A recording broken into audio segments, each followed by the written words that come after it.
नाज़रीन, डेपलो जे ॻोठ सोभारो में थर जी सूंह मोर मुख़्तलिफ़ बीमारियुनि विघे मरण शुरू थी विया आहिनि। वाइल्ड लाइफ खाते ऐं डीसी पारां बि अञा ताईं के उपाउ नाहिनि वरिता विया।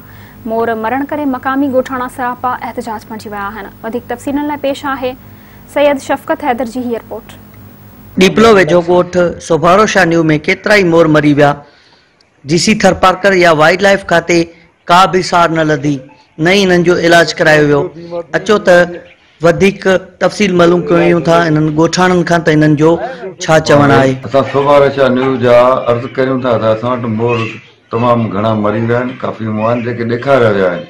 ही नुमाइंदा आया, उन्हनि ॾिठो आहे अखियुनि केतिरा ई माउ पीउ आहिनि ऐं हिकिड़ो हयाती आहे जेको असांजे अंडर में आहे ऐं उन जूं टंगूं टुटी वियूं आहिनि मथां किरण जे करे। उनखे चकर थियो आहे या अलाए कहिड़ी बीमारी आहे, कहिड़ियूं बीमारियूं उहो त डॉक्टरनि जी टीम अचे या डीसी साहब खे अर्ज़ु आहे त उहो का टीम मोकिले जेको हिनखे ॾिसे, न त ही थरपारकर जी जेका सूंह आहे इहा ख़तम थी वेंदी। जीअं त असांजे ॻोठ सोभार शाह में केतिरा ई मोर मरी चुका आहिनि ऐं केतिरा ई मोर बीमारी में मुब्तला आहिनि। डीसी तरफ़ां कोई बि टीम न आहे मोकिली वई। जीअं त राति जो वणनि ते ख़बर ई न आहे पवंदी। असां सुबुह सुबुह उथंदा आहियूं त वणनि जे हेठां केतिरा ई मोर हेठि फतकी मरी वेंदा आहिनि ऐं असां पंहिंजी पाण जाम महिनत कई आहे ऐं जाम इलाजु कयो आहे त मोरनि में इहो बीमारी नथी वञे।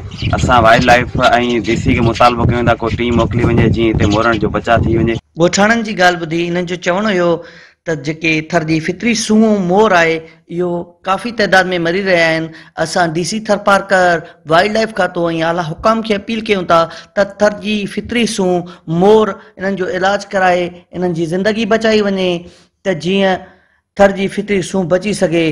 कैमरा टीम सां गॾु सैयद शफ़क़त हैदर, मेहरान टीवी, डेपलो, थरपारकर।